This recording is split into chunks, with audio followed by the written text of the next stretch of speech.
اعوذ باللہ من الشیطان الرجیم بسم اللہ الرحمن الرحیم۔ سورہ صافات ہم نے آیت نمبر 57 پڑھا، اور اس میں ہم نے جو چیز غور کی کہ شروعات تو ہوئی تھی کچھ اس طرح سے، شروعات آپ دیکھیں گے تو کچھ اس طرح سے شروع ہوئی تھی کہ تمہارا پیدا کرنا زیادہ مشکل ہے پہلی بار یا بعد میں، یعنی جی اٹھنے کے لیے یقین نہیں آ رہا تھا لوگوں کو کہ جب ہم مر جائیں گے اور مٹی ہو جائیں گے تو کیسے اللہ اٹھائیں گے۔ یہ ٹاپک بن رہا تھا کہ لوگوں کو جی اٹھنے کا عقیدہ بڑا پردوں میں چھپ گیا تھا، لیکن پھر اسی کے ہی ساتھ ایک دوسرا ٹاپک بن گیا آیت نمبر 23 سے ایک دوسرا ٹاپک بن گیا کہ اللہ کے علاوہ بھی تم لوگوں کو پکارتے تھے تو ان کو جہنم کا راستہ بتاؤ، اور پھر ان سے پوچھو کہ ما لکم لا تناصرون، یعنی یہ ٹاپک بن گیا کہ اب کیا ہو گیا ہے کہ وہ جن کو تم اللہ کے علاوہ کوئی الہ کنسیڈر کرتے تھے وہ تمہاری آج مدد کیوں نہیں کر رہے ہیں۔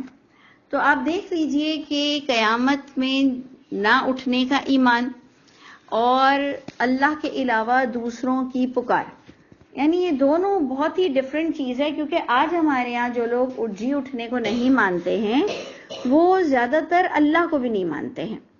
جو اللہ کو نہیں مانتے ہیں ایتھیسٹ ہم کہتے ہیں ان کو، کہ جو اللہ کو بھی نہیں مانتے ہیں وہ جی اٹھنے کو بھی نہیں مانتے ہیں۔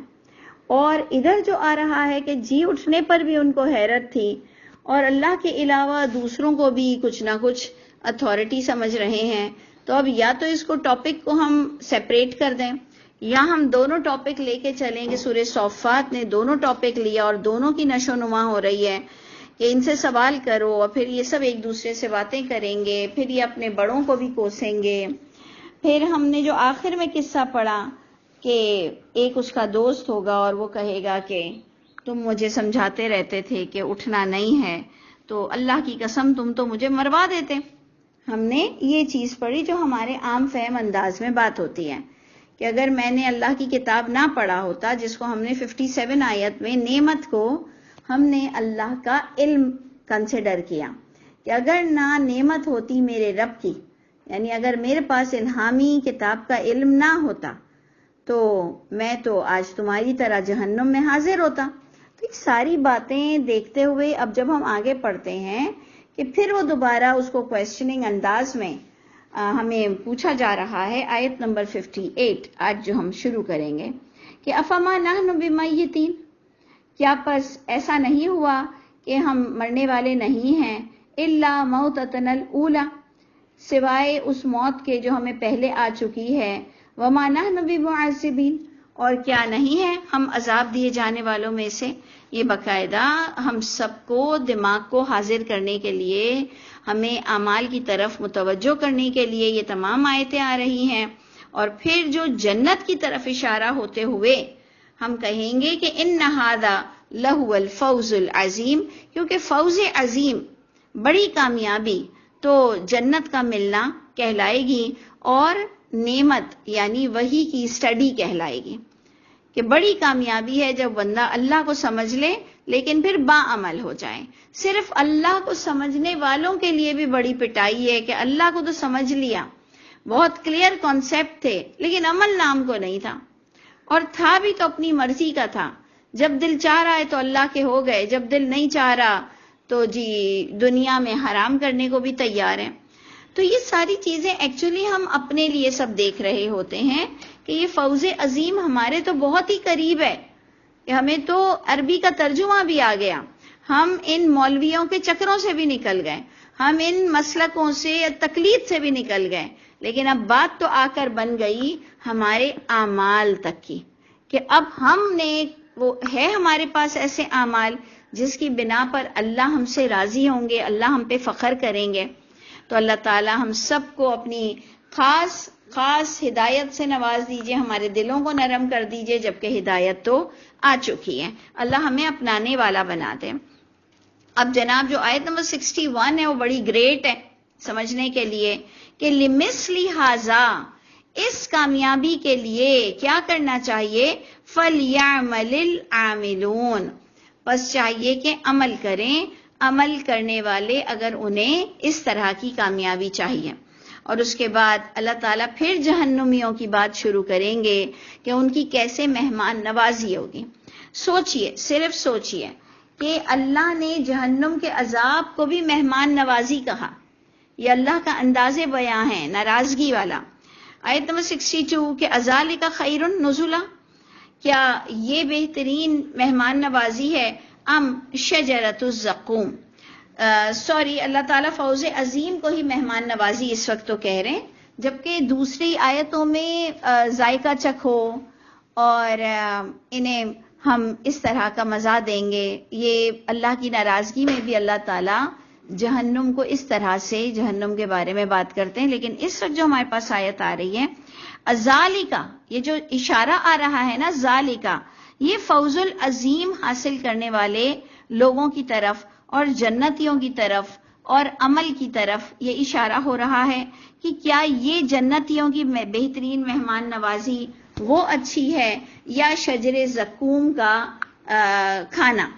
اب جناب اللہ فرماتے ہیں انہا شجرہ، اس سے پہلے والی آیت ہے کہ انا جعلناہا فتنہ، بے شک ہم نے بنایا ہے اس شجر زقوم کو۔ ہاں کس کی طرف اشارہ جا رہا ہے؟ شجر زقوم کی طرف، کہ بے شک ہم نے اس شجر زقوم کو آزمائش بنایا حق مارنے والوں کے لیے، ظالموں کے لیے۔ یعنی اگر انہوں نے مذاق اڑانا ہے تو مذاق اڑاؤ، اگر ان کو اس کی کھوج میں لگنا ہے، جیسے ہمارے یہاں مفسرین کی زیادہ کھوج ہوتی ہے کہ یہ کون سا درخت ہوتا ہے اور اس کی شکل کیا ہوتی ہے اور یہ کہاں سے اگتا ہے، تو یہ تو ایک آزمائش ہے ہم سب کے لیے کہ ہم نے صرف ایمان رکھنا ہے کہ یہ ایک بہت برا شجر ہے، اس کے پھل شیطانوں کے سر جیسے ہیں۔ اب ہمیں تو شیطان کا سر بھی نہیں پتا کیسے ہوتا ہے، ہم نے تو ایک گندا میلا بال کھلے اٹا ہوا مکار شخصیت جیسی شخص کو ہم نے ہمیشہ جنات یا استغفر اللہ، وہ جو ابھی آپ دیکھیں گے کہ شجر زقوم کا جو پھل ہے کہ رؤوس الشیاطین، شیطانوں کے سر جیسا ہے۔ ہمیں کوئی آئیڈیا نہیں شیطان کے سر کیسے ہوتے ہیں، لیکن اس سے پتہ چلتا ہے کہ آپ اور میں صرف اس کی اسٹڈی میں لگ جاتے ہیں جس کا ہم سے کوئی کویسچن نہیں ہوگا، یا ہم اس کو ایک بات لیتے ہوئے اپنے لیے کہ اللہ تعالیٰ ہمیں اس برے عذاب سے، اس گھناؤنے جرم سے بچا لیجئے۔ تو دیکھیں اللہ فرماتے ہیں اب شجر کے بارے میں کہ یہ تو آزمائش بنی ہے ظالموں کے لیے، انہا شجرہ، بے شک وہ جو زقوم ہے وہ ایک درخت ہے، تخرج، وہ نکلتا ہے، فی اصل الجحیم، جہنم کے جڑ میں سے نکلتا ہے، آگ میں پانی میں نہیں پکا ہوا، وہ آگ سے پروان چڑھا ہوا درخت ہے، طلعھا، اور شگوفے اس کے، پھل اس کے، کأنہ رؤوس الشیاطین، گویا یہ کہ وہ شیطان کے سر ہوں۔ اللہ ہم سب پر رحم فرما دے، اللہ ہم سب کو شیطانیت سے بچا لے۔ ہمیشہ ہماری نظروں میں ایک مکاریت، ایک گھناؤنا انسان، گندا میلا، اس کو ہم ایک شیطان کنسیڈر کرتے ہیں۔ اللہ ہم سب کو عذاب سے بچا لے۔ فإنہم لآکلون، پس بے شک وہ البتہ وہ کھانا ہوگا، منہا اسی شجر زقوم سے، فمالئون منہا البطون، پس بھریں گے اس سے پیٹ، پھر بے شک ان کے لیے اس کھانے پر لشوبم من حمیم، البتہ شوربہ، پانی، جو بھی کچھ ہے وہ کھولتے ہوئے پانی سے ہوگا۔ یہ اللہ رحم فرما دے جہنمیوں کے بارے میں ہے۔ ثم ان مرجعہم لإلی الجحیم، پھر ان کا لوٹنا البتہ جہنم پر ہی ہوگا، جہنم تک ہی رہیں گے۔ کہ کیوں؟ اب جناب اس کے اندر اب ہمارے سمجھنے کے لیے بات آئی انہم، یہ ایکچولی انہم ورڈ بڑا ہیلپ فل ہے، انہم بات کو پوری کھولتا ہے کہ انہم، ان کا یہ حشر اس لیے ہوا، بے شک یہ اس انجام کو اس لیے پہنچے کہ الفوا آباءہم ضالین۔ یہاں ہمیں بہت ہی بہترین تدبر کے لیے دعوت دی جا رہی ہے کہ پایا انہوں نے اپنے باپ داداؤں کو گمراہ، یعنی یہ تمام لوگوں پہ ٹرسٹ کرتے تھے، اسپیشلی اللہ کے بارے میں۔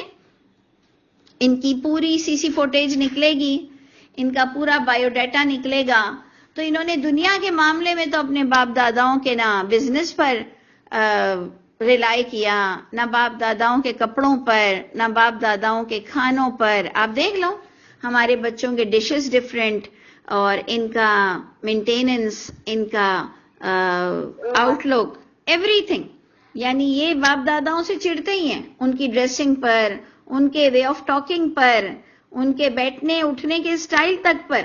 لیکن دیکھ لیجئے کہ دین کے معاملے میں انہوں نے اندھا بن کر، کیونکہ ان کو اسٹڈی نہیں کرنی تھی اللہ کی کتاب کی، ان کو دین کے معاملے میں اندھا ہی بننا تھا کہ جو ایک چیز ہمارے لیے لائبلٹی نہیں ہے، ہمارے باپ داداؤں نے بھی اس کے لیے ہم کو دیکھ کر سمجھ کر پڑھنے کو نہیں کہا.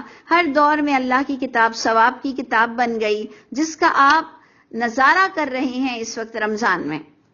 اس وقت رمضان میں ہم گزر رہے ہیں، اور رمضان میں آپ کو بالکل ایک اندازہ ہوگا کہ قرآن تو بس فقط ایسا لگتا ہے کہ ایک ثواب کی کتاب رہ گئی ہے. تو انہوں نے اپنے باپ داداؤں کو بھٹکا ہوا پایا. یہ ہمارے لیے بہت ہی پروڈکٹیو پوائنٹ ہے کہ باپ داداؤں پر ریلائی نہیں کرو. دین کے معاملے میں کسی بھی بڑوں، کسی بھی والدین پر آپ نے اور میں نے ٹرسٹ نہیں کرنا. اپنی اللہ کی کتاب کو خود پڑھنا ہے، خود سمجھنا ہے. تو جناب ادھر آ رہا ہے انہم الفوا آباءہم ضالین، آیت نمبر 69. انہوں نے اپنے باپ داداؤں کو بھی بھٹکا ہوا پایا. فہم علی آثارہم یہرعون، پس یہ وہ لوگ تھے کہ ان کے نقش قدم پر، ان کے آثار پر یہ دوڑنے والے لوگ تھے. وَلَقَدْ ضَلَّ قَبْلَهُمْ اکثر الاولین، اور البتہ یقیناً گمراہ ہو چکی ہیں ان سے پہلے، کثرت سے پہلے لوگ، اکثریت پہلوں کی بھٹک چکی ہے. سوچ لیجئے. اس کے باوجود بھی رات کو ہماری نماز میں سورہ واقعہ تھی، جس میں آ رہا ہے کہ اچھے لوگ پچھلوں میں زیادہ ہوں گے، بعد والوں میں کم ہوں گے. تو اس سے پتہ چلا کہ ہم ان سے بھی زیادہ اپنے باپ داداؤں پر اندھی تقلید کرتے ہیں.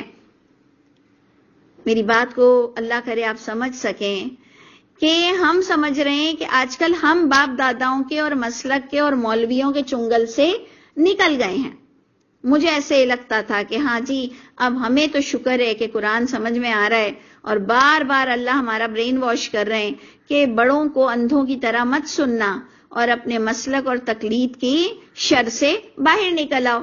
لیکن ہم نے کل ہی سورہ واقعہ پڑھی جس میں اللہ فرماتے ہیں کہ زیادہ تعداد سبقت لے جانے والوں میں پہلے لوگ ہوں گے اور بعد کے لوگ کم ہوں گے. اس سے پتہ چلا کہ ہم جتنے بھی ماڈرن ہو جائیں، جتنے بھی ایڈوانس انوینشنز کر لیں، لیکن ہم باپ داداؤں کی پٹیوں میں آخری وقت کے لوگ زیادہ جکڑے ہوئے ہوں گے، یہ مسلک میں اور فرقوں میں اور اپنی اپنی حرکتوں میں، کہ اندھا بن کر بڑوں کی اتباع کرنا، اس کو ہم نہیں چھوڑ رہے ہیں. کتنے بھی ایڈوانس ہو جائیں، ہمیں کسی بھی طرح شارٹ کٹ چاہیے کہ کوئی ہمیں یس اور نو کا فتویٰ دے دے اور ہم اس کی بات مان لیں. تو آپ دیکھ لیجئے کہ اب ہم کو کتنی محنت کرنی پڑے گی. تو اللہ فرماتے ہیں کہ انہوں نے بہت سی اکثریت کو پہلے بھی خراب کیا ہے. وَلَقَدْ أَرْسَلْنَا فِيهِمْ مُنذِرِينَ، یعنی یہ اکثریت بھٹکی ہوئی رہی جبکہ ان میں منذرین بھی تھے، یعنی ڈرانے والے بھی بھیجے گئے، انذار کرنے والے بھیجے گئے. فَانظُرْ كَيْفَ كَانَ عَاقِبَةُ، پس دیکھ لو کہ کیسے ہوا انجام کن کا؟ منذرین کا. منذر ذال پر زیر آ جائے تو ڈرانے والے، منذر ذال پہ زبر آ جائے جن کو ڈرایا گیا. تو تم دیکھ لو کہ ان کا انجام کیا ہوا جن کو ڈرایا گیا، اور اللہ سب کو ڈرائے بغیر وفات نہیں دیں گے. ادھر بھی پھر دیکھیں وہی ٹاپک شروع ہو گیا ہمارا کہ الا عباد اللہ المخلصین، سوائے وہ بندے ان شیطانیت سے بچ جائیں گے، سوائے اللہ کے پیور بندے جو اللہ کی باتوں میں مکسنگ نہیں کرتے ہیں، جو اللہ کی باتوں میں ابراہیم علیہ السلام کی طرح ایک ٹریک کو یوز کرتے ہیں، حنفاء ہیں، یعنی اللہ کی وحی کے علاوہ ان کو اور کوئی بات وحی نظر نہیں آتی اور وہ اللہ کی رسی کو مضبوطی سے تھامے ہوئے ہیں. تو اسی کے ہی ساتھ اب ہمارا نوح علیہ السلام کا ٹاپک شروع ہوگا سورہ صافات میں. ہم نے بہت یہ جاننے کی کوشش کی کہ ہر نبی کا ٹاپک چیپٹر سے اور کانٹیکسٹ سے کتنا میچ کرتا ہے. یہ بھی تھوڑا تھوڑا آپ لوگوں نے غور کرنا ہے کہ ٹاپک کیا چل رہا ہے، اور اس کے بعد جن انبیاء کرام کے قصوں کی جو حصے بتائے جاتے ہیں وہ یقیناً ٹاپک سے، سبجیکٹ سے، چیپٹر سے بہت میچ کریں گے. تو اب آپ نے خود اپنی غور و فکر جاری رکھنی ہے کہ وَلَقَدْ نَادَانَا، اور البتہ یقیناً پکارا تھا ہمیں نوح علیہ السلام نے بھی، فَلَنِعْمَ الْمُجِيبُونَ، پس البتہ کتنے ہی اچھے ہم مجیب ہیں، جواب دینے والے ہیں. اب ہمیں پتہ چلے گا کہ ویسے تو پکارنا اللہ ہی کو چاہیے، لیکن اسپیشلی کیا ڈسکس ہو رہا ہے تو پتہ یہ چلے گا کہ نجیناہ وَأَهْلَهُ مِنَ الْكَرْبِ الْعَظِيمِ. اس نے پکارا کہ اللہ تعالیٰ اب تو بہت ہو گیا، اب تو یہ مان ہی نہیں رہے، اور قرآن بتا رہا ہے کہ 950 سال انہوں نے سمجھانے کا، تبلیغ کا کام کیا. اب جب انہوں نے اپنے اللہ کو پکارا، اللہ نے بھی جواب تو اللہ ہمیشہ ہی دیتے ہیں. دیکھیں یہ ساری باتیں ہیں جو مریض القلب لوگ ایک ایک لفظ کو پکڑ لیں کہ اللہ نے اب جواب دیا نوح کو. اس کا یہ مطلب نہیں ہے کہ اللہ نے اب جواب دیا، اللہ تو سب کو سنتے ہیں. یہ پوائنٹ آتا ہے کہ اللہ کے پاس قد جعل اللہ لکل شیء قدرا، قد جعل اللہ لکل شیء قدرا، اللہ نے ہر چیز کا ایک اندازہ مقرر کیا ہوا ہے کہ کتنا عرصہ، کتنا اس کو اسٹرینتھ اپنی ویسٹ کرنی ہے، کتنا اس کو ہمت کرنی ہے، کتنا فیلڈ ورک کرنا ہے، اور کس طرح کا فیلڈ ورک اس کے لیے نور نلا نور ہوگا. تو جب اللہ کے نبی تو ویسے بھی پکارتے ہوں گے، لیکن وہ ٹائم آ گیا کہ جب قوم کو ختم کرنے کا وقت آیا، اور اللہ نے نجات دی اس نوح علیہ السلام کو بھی اور اس کی اہل کو بھی، اور بنایا ہم نے اس کی نسل کو پھر باقی رہنے والی. وَتَرَكْنَا عَلَيْهِ فِي الْآخِرِينَ، اور ہم نے ترک کیا، باقی رکھا، چھوڑا اس نوح کے قصے کو بعد والوں میں. سلام علی نوح فی العالمین، سلامتی ہو نوح پر تمام جہانوں میں سے. یعنی آپ نے دیکھا کہ اس وقت ان کا پورے قصے نہیں بیان ہوئے، اور ان کے جس قصے پر نگاہ ڈالنی ہے وہ یہ ہے کہ تم کام کرو، نجات ہم دیں گے، اور قبول تو ہم کرتے ہیں، لیکن ایک وقت آئے گا جب تمہارا کام دی اینڈ ہوگا، تو تم نے پھر عیش کرنا ہے، تم نے پھر صدا کی جنت میں آرام کرنا ہے. لیکن جب تک اللہ کا حکم ہے، جب تک تمہیں سمجھ آتی ہے، اور جب تک تمہارے پاس تمہیں پتا ہو کہ تمہاری جنریشن میں کیا لیکنگ ہے.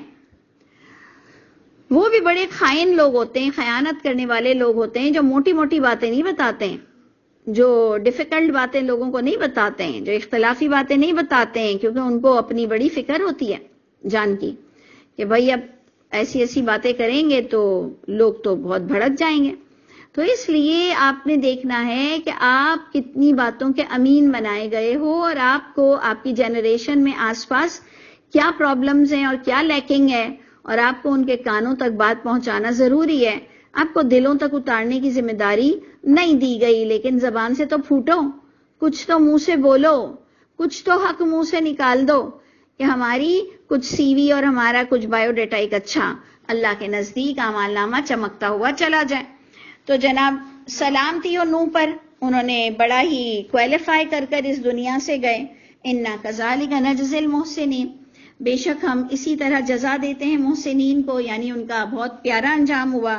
انہ من عبادنا المؤمنین، یعنی ادھر آپ دیکھ لیجئے کہ انجام کو بتایا جا رہا ہے اور دنیا کی محنت کو بتایا جا رہا ہے. جی اٹھنے کا ٹاپک تھا اور غیر اللہ کو پکارنا نہیں تھا. تو نوح علیہ السلام نے اپنی قوم کو جی اٹھنے کا بھی ٹاپک دیا، اعمال نامے مینٹین رکھنے کا حکم دیا. تو دیکھ لیجئے کہ اس وقت ہم نوح علیہ السلام کے بارے میں کیا پڑھ رہے ہیں. پھر غرق کیا ہم نے دوسروں کو، یعنی انہی کی قوم کا ذکر ہو رہا ہے. وَإِنَّ مِن شِيعَتِهِ، یہ جو ہم شیعہ کرتے ہیں، سنی کرتے ہیں، یہ بھی میں سوچتی ہوں اوریجن یہی تھا کہ سنیوں نے کہا کہ ہم سنت کے پابند ہیں، جبکہ سنی سنائی باتوں کے یہ پابند ہیں. اللہ معاف کرے. جو بات سنائی دے اس کو چیک نہیں کرتے اور بس آگے پہنچا دینا بغیر تصدیق کے. اللہ ہم سنیوں پہ رحم کرے. ہمارا یہ حرکتیں ہو گئی ہیں. جبکہ میں سوچتی ہوں کہ ہم نے انیشیلی اسلام کو شاید اس لیے رکھا ہوگا کہ جی ہم بڑے سنت کی پیروی کرنے والے ہیں. لیکن شیعہ کا تو مجھے سمجھ نہیں آتا ہے کہ دیکھیں شیعہ کا جہاں جہاں بھی ہم نے معنی پڑھا گروپ گروہ اس طرح سے اس کے ترجمے آپ کو ملتے ہیں. تو یہاں پر بھی آپ غور کریں کہ وَإِنَّ مِن شِيعَتِهِ لَإِبْرَاهِيمَ، اور بے شک انہی کے گروپ میں سے انہی کے طریقے پر چلنے والوں میں سے البتہ ابراہیم بھی ہیں. یعنی نوح سے اللہ نے ڈائریکٹ ابراہیم پر بات کر دی، جبکہ اکثر قرآن میں نوح کے بعد قوم عاد، قوم سمود اور بہت سی قوموں کے بعد ابراہیم علیہ السلام کی ٹرن آتی ہے. تو یہاں پر آپ نے دیکھنا ہے صافات میں ابراہیم علیہ السلام کا ذکر ہو گیا، اور ان کا بڑی اچھی سٹوری ہے کہ اگر لوگ سٹوری کے چکر میں پڑ جائیں نا تو بڑا مسئلہ ہو جاتا ہے. تو دیکھیں اب آپ کس چکر میں پڑتے ہیں، آپ کو کیا سمجھ آتی ہے بات کہ اذ جاء ربہ بقلب سلیم. ان کا تعارف دیکھیں گے جب وہ آئے اپنے رب کے پاس. یعنی رب کے پاس آنے کا کیا مطلب ہے کہ اپنے رب کے حضور وہ بقلب سلیم، بہت ہی پیورٹی کے ساتھ، آنیسٹی کے ساتھ، اوبیڈینسی، سچائی، کہ اللہ جو آپ بولے وہ کرنے کو تیار ہوں، بس جو آپ بولیں. قلب سلیم، سلیمی قلب کے ساتھ وہ آئے، اللہ کے لیے کوئی بدگمانی نہیں تھی. اس قول لابیہ وقومہ، جب کہا انہوں نے اپنے والد کو بھی اور اپنی قوم کو بھی، جبکہ یہ کوئی آسان کام نہیں تھا والد اور قوم سب سے ٹکر لینا اور اکیلے ہو جانا. جب انہوں نے اپنے والد اور اپنی قوم سے کہا ماذا تعبدون، سوچئے ڈر نہیں لگا ہوگا کہ سب کو اٹھ کر کہہ رہے ہیں ماذا تعبدون، یہ کیا ہے، یہ کیا جو کچھ تم پکارتے ہو، یہ کن کو تم پکارتے ہو، یہ کس طرح کرتے ہو. افکن آلہا، کیا تم نے افک جھوٹ گھڑنا، یعنی یہ تم نے خود گھڑے ہوئے اپنے معبود، دون اللہ، اللہ کے ہوتے ہوئے بھی، تریدون، تم ان کے بھی طلبگار ہو، یہ بھی کچھ دے سکتے ہیں. سوچئے یہ تو ایسا ہٹ کرتی ہے نا بات، جیسے مزار والوں کو مزاروں سے بڑی عقیدت ہے، تو آپ ان کے عرس میں جا کر کہہ دیں کہ یہ کیا کر رہے ہیں، اندر ہیں بابا، تو کیا کریں گے آپ کا؟ آپ عرس والے دن ان کو کہیں کیا اندر بابا ہیں، تو ان کا جلال تو خراب ختم، آپ کو کہیں کا بھی نہیں چھوڑیں گے. انہوں نے اپنی پوری قوم کو پکڑ کر کہا کہ کیا کرتے ہو، یہ خود گھڑتے ہو اللہ کے ہوتے ہوئے بھی، تم ان کے کچھ تریدون، تمہیں ان سے بھی کچھ چاہیے. فما ظنکم برب العالمین، تمہارا کیا گمان ہے، تمہارا کیا یقین ہے، برب العالمین کے ساتھ تمہارا کیا کانسیپٹ ہے. اور اس کے ساتھ ہمیں بتایا جا رہا ہے، اب ہم اپنی انٹرپریٹنگ کرنے کو تیار ہیں. فنظر نظرا، بس نظر ڈالی انہوں نے ایک نظر، فی النجوم، ستاروں میں. صحیح ہے، اب جو ستارہ پرست ہیں ہمارے ہاں بھی جو مسلمان ستاروں سے کنڈلیاں نکالتے ہیں، یہ صرف ہندو کی بات نہیں ہے. ہمارے یہاں ہم میمن کے یہاں، ہم مسلمان میمن ہیں، ہمارے یہاں ستارے دیکھے جاتے تھے، اس کے ستارے اس سے ملتے ہیں، اس کے ستارے اس سے نہیں ملتے ہیں. اور پھر باقاعدہ میں پیر صاحب بھی کہتے تھے کہ نہیں اس کا ستارہ اس سے نہیں ملا، میں نے رات کو عبادت کی تھی تو اس رشتے کو منع کر دو، اور اس مہینے میں تم تجارت نہیں کر سکتے کیونکہ تمہارا ستارہ تجارت کے لیے صحیح نہیں ہے، اس مہینے میں تم سفر نہیں کر سکتے کیونکہ تمہارا ستارہ سفر کے لیے نہیں ہے. یہ ہم ابھی بھی تو ہم سٹارز کے پیچھے پڑے ہوئے. تو اب بات تو بالکل ہی ایک آرڈنری نارمل سی بات تھی کہ انہوں نے ستاروں کی طرف دیکھا. اب اس میں آپ نے پورے کانسیپٹ کو لے لیا. آپ تفسیریں تو پڑھیں، آپ کا دماغ خراب ہو جائے گا. بھائی ان کا ایک سٹائل تھا کہ وہ سوچ رہے تھے. میں نے جو سمجھا کہ فنظر نظرۃ فی النجوم، میں نے اس آیت کو یوں دیکھا کہ انہوں نے نگاہ ڈالی جیسے ہم کچھ سوچ رہے ہوتے ہیں، کوئی اللہ کی مدد کا انتظار کر رہے ہوتے ہیں. تو ہمارا ایک سٹائل ہے کہ ہم آسمان کی طرف دیکھتے ہیں. انہوں نے ایک ستاروں میں نظر ڈالی اور فقالا، اور انہوں نے سوچتے ہوئے کہا کہ میں تو بیزار ہوں. سقیم کا معنی ہوتا ہے بیمار بھی اور بیزار بھی، کہ میں تو نہیں چل رہا، یعنی کیونکہ وہ کہیں اس کو بلانے آئے تھے، کیونکہ فتولوا عنہ مدبرین، وہ پھر گئے، وہ چلے گئے اس سے پیٹھ پھیرتے ہوئے. یعنی وہ آئے تھے ابراہیم کے پاس کسی وجہ سے، جس پر ابراہیم نے ایک سٹائل دیا، اللہ کو اس کا سٹائل بہت پیارا لگا. اللہ تعالیٰ نے ہم جیسے مریض القلب لوگوں کو ہر بات پر چھیڑ دیا ہے کہ اب جاؤ تم پدی گھومو اور ان آیتوں کی تفسیر میں لگ جاؤ جن کے اندر کوئی خاص بات آپ کو بتانی نہیں تھی. انہوں نے ایک سٹائل دیا اور انہوں نے کہا کہ نہیں جی میں تو تمہارے اس میں آ رہا ہے طبیعت خراب ہے یا بیمار ہوں. ہاں تو بیمار بھی ہیں، چلے بیمار بھی ہوں گے، ہم کیوں کہیں بیمار نہیں ہوں گے، ٹھیک ہے جی بیمار تھے، بیزار تھے، واٹ ایور. وہ چلے گئے. تھرڈ پوائنٹ ہمیں بتایا جا رہا ہے فتولوا عنہ مدبرین، وہ چلے گئے اس ابراہیم سے پیٹ پھیر کر. فراغ الی آلہتہم، بس ہاں بہت سے بولتے ہیں کہ میں تو بیمار پڑ گیا، میں تو تھک گیا، میں تو بیزار ہو گیا جی. اور وہ اپنے مذہب کے معاملے میں بہت ہی پرٹیکولر تھے. تو ہر انداز آپ اس کو لے سکتے ہیں، بہت آرڈنری انداز ہے. اچھا اب جناب جب وہ ان الہوں کے پاس جاتے ہیں، معبودوں کی طرف جاتے ہیں، فراغا الی آلہتہم، ادھر ان کی طرف رخ کرتے ہیں، ان کے معبودوں کی طرف، اور پھر ان سے کہتے ہیں الا تاکلون. اب آپ نے خود ایمانداری سے دیکھنا ہے کہ اس وقت انسان زبردست پریشان ہے، کہہ رہا ہے کیا ان کو سبق سکھاؤں ان کو. اور قرآن کی دوسری آیتوں میں آ رہا ہے کہ میں تمہیں بتاؤں گا، میں تمہیں دکھاؤں گا، میں تمہیں سمجھاؤں گا. انہوں نے کہا ہے میں ایک چال ضرور چلوں گا. یعنی انہوں نے اپنے طور پر جو انہوں نے صحیح سمجھا انہوں نے وہ کر دیا، اور انہوں نے کہا میں یہ کروں گا. اور اس لیے کہ جب وہ ٹوٹے ہوئے دیکھیں گے بنا تو وہ کہیں گے کہ ایک شخص ہے جس کو ابراہیم کہا جاتا ہے. تو اس سے پتا چلا کہ وہ پورے کھل کر آئے ہوئے تھے سامنے، اور انہوں نے کہا تھا میں تمہیں سبق سکھاؤں گا. تو اب بھی آپ دیکھیں اللہ تعالیٰ نے ہمیں بہت ہی اندر کی باتیں بتا دی. بھائی یہ سٹائل، یہ کہنا، یہ اللہ کے علاوہ تو کسی کو پتہ ہی نہیں ہے. لوگ بھی وہاں پر گواہ نہیں ہیں، وہ اکیلے ہی دکھائی دے رہے ہیں. تو اللہ کے علاوہ ہمیں اتنی بڑی بریکنگ نیوز تو کوئی بھی نہیں اندر کی دے سکتا کہ انہوں نے کہا کہ الا تاکلون، کیوں نہیں تم کھا رہے ہو، ما لکم، کیا ہو گیا ہے تم لوگوں کو، لا تنطقون، تم باتیں بھی نہیں کر رہے ہو. تو کیا ابراہیم علیہ السلام نے اس بات کو آپ دیکھیں کتنا سیریس لیا ہوا تھا کہ ان کے پاس گئے، انہوں نے ان بتوں سے اس طرح کی کنورزیشن کی جو کہ کوئی بھی نہیں کرے گا، کوئی بھی نہیں کرے گا، ماننے والا بھی نہیں کرے گا کہ کھاتے کیوں نہیں ہو، بات کیوں نہیں کرتے ہو. اور پھر فراغ علیہم ضربم بالیمین، پھر وہ چلے ان کی طرف ضرب لگاتے ہوئے دائیں ہاتھ سے. فاقبلوا الیہ یزفون، پس وہ متوجہ ہوئے اس ابراہیم کی طرف دوڑتے ہوئے. قالا اتعبدون ما تنحتون، اب جناب انہوں نے جو بات کرنی تھی وہ انہوں نے کر دی، ان کو توڑنا تھا انہوں نے توڑ دیا. جبکہ قرآن ہم کو کہتا ہے کہ دوسروں کے معبود کو گالیاں مت بکو، وہ تمہارے معبود کو، تمہارے اللہ کو گالیاں بکیں گے. اللہ نے اس کو ایتھیکلی منع کیا ہے.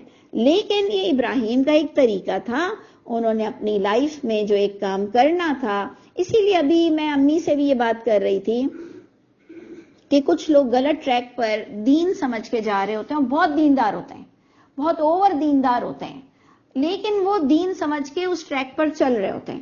اب اللہ جب ان کو حق بتاتے جائیں گے تو پھر دیکھا جائے گا کہ ان کے اندر تکبر ہے یا وہ سمجھدار ہیں، جبکہ وہ اپنے غلط دین پر بہت سٹک ہیں، دیندار ہیں لیکن غلط دین ہے. جو سمجھ رہے ہیں دین کو، وہ دین ہے نہیں، لیکن وہ سمجھ رہے ہیں یہ اللہ کا حکم ہے تو ایمانداری سے اس کے مطابق چل رہے ہیں. اب ان کی لائف میں اللہ ان کو کئی بار جھنجھوڑیں گے ہماری طرح. ہم نے بھی بڑے گڑبڑ کیے ہیں، ہم نے بھی بہت چیزوں کو دین سمجھتے ہوئے اور بہت کچھ کیا.